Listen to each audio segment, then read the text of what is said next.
imagine. Imagine being the protege of a middle-class, hardworking family. Like most women of my age, being the first girl to go to college or to get a job, and yet being told every single day that you're just overambitious. Like, that's a bad thing. Imagine being fascinated by the universe, wanting to explore the world, and being told that you're just being a rebellious person. I was 21 years old, and despite my ambition, I was frustrated and I was angry because no matter what I did, I was just never good enough. And then I had one of the most terrible days of my life that changed everything. It started off as just a regular hot summer day in Lahore. We all know how those are, right? As I walked into work, my manager walked me to the designated smoking corner and over long exhales of smoke expressed his disappointment in an article I had published about my experience with sexual harassment during Hajj. His problem was that I was actually bad-mouthing a spiritual journey, and as a young, educated woman, I shouldn't do that. Shouldn't share my experiences. Well, from there, I went to work. So work was done, I went to college, and I had single-handedly worked on a team assignment. As I submitted that assignment, I was told that I'm a ridiculously difficult person to work with because I wanted my name on top of that cover. I wanted to be recognized for the work I had done. Fast forward into the evening, I go home, and I find out that I have another family coming to check me out for their very eligible son, and my aunt is wailing and crying because, oh my God, you couldn't be any whiter or any slimmer. And then the family rejected me because their son did not want a working woman. Well, quite a day, right? I thought so too. And I find solace in Hitchhiker's Guide to the Galaxy, my de facto book for bad days. As I was laughing into my book, my very frustrated grandmother asked me, "What do you want to do in life?" We all have those grandmothers, right? So she said, "What do you want to do in life?" This was the best question I had heard all day. And I said, "I want to go to Mars." And she said, "Mars? You're already so fat. How much more Mars will you eat?" It's funny now, it wasn't then. I felt like somebody had just pushed me off a cliff and I had hit rock bottom. And then something just clicked in my mind and I had an aha moment. I realized that every minute spent worrying about other people's opinions was a minute I was taking away from my ambitions. Every sleepless night of tossing and turning over somebody's son rejecting me was a night I was taking away from my dreams. So I locked myself in my room and I asked myself, what are some of the best things that happened to humanity, that had the most impact on humanity in the last 200 years? And I came up with electric power transmission, integrated circuits, and the internet. And then I spent the rest of the night taking notes, figuring out parallels between these three things. And I realized that they all had a purpose. They were all ahead of their time. And they failed a lot in the beginning.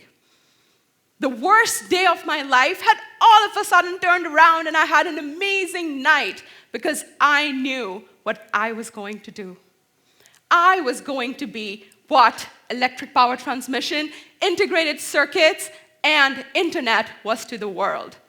I was going to be the best thing that ever happened to me. And sounds great. So as the sun hit my window, everything was perfect, and then I asked myself, what is my purpose? And you know what I heard? Crickets.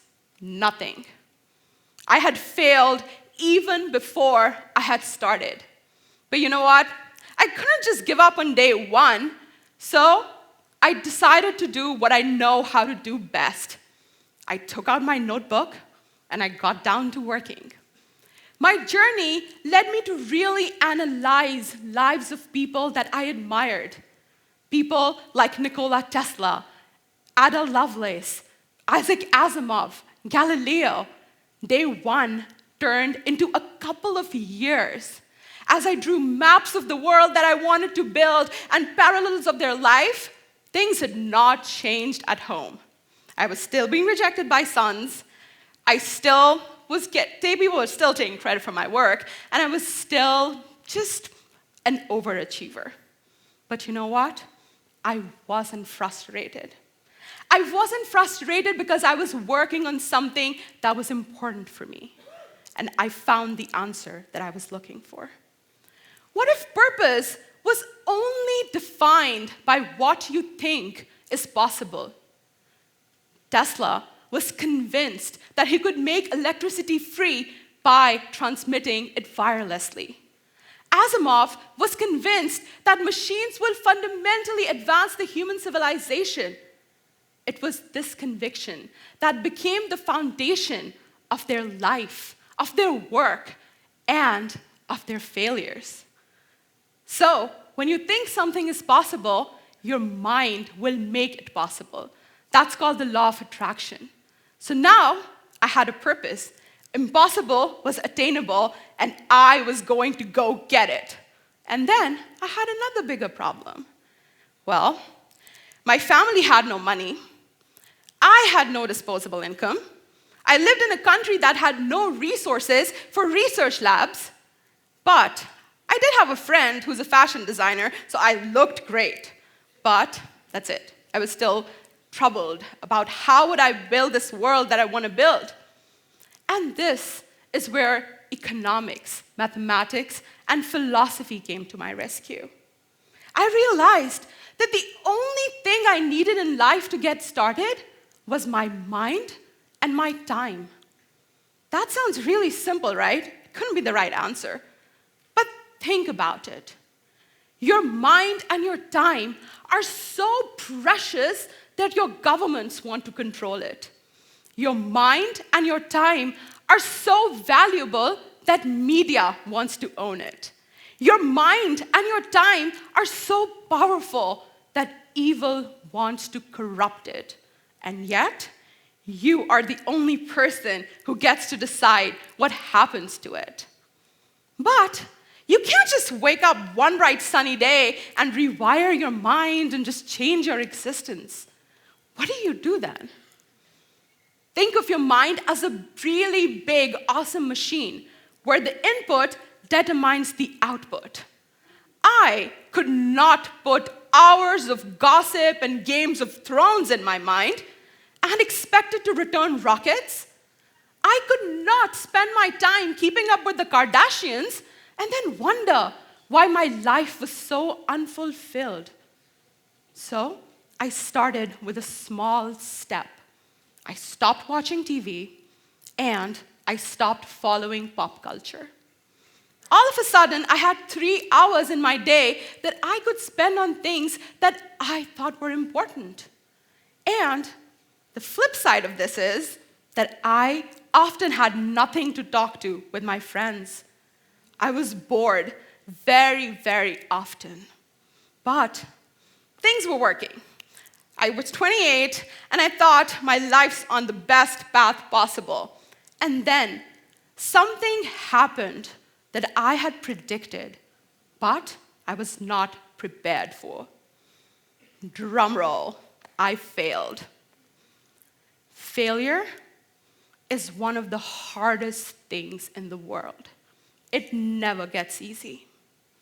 2 of my companies have failed so far. Every time I fail, I tell myself, electric power transmission, integrated circuits, and the internet all failed in the beginning. Every time I fail, I pat myself on the back, I learn from my failures, and I get back right to it. But now, when I look at my 21-year-old self, I also realize how naive I was. Because I had figured this out, right? I knew that integrated circuits, electricity, internet, they all had a purpose. They all were way ahead of their time. And they all failed a lot. But I had missed one key component. They did not succeed in isolation. They needed other people who believed in the same vision of humanity. They needed other people who believed in the same vision of the world, of what we were capable of doing to make them successful. So, in my next step towards this exhilarating journey of creating a future that I want, I raised a venture fund to invest in people who are going to build companies that will fundamentally change the human civilization. And while I know that most of these investments will fail, I am very excited for what the future holds. So today, when you go home, tell yourself, are you the best thing that ever happened to you? Are you what electricity, internet, and circuits are to humanity? And if the answer is yes, then start your day with finding your purpose. And somewhere along the line, as you and I are failing, I will be there cheering you on. Thank you.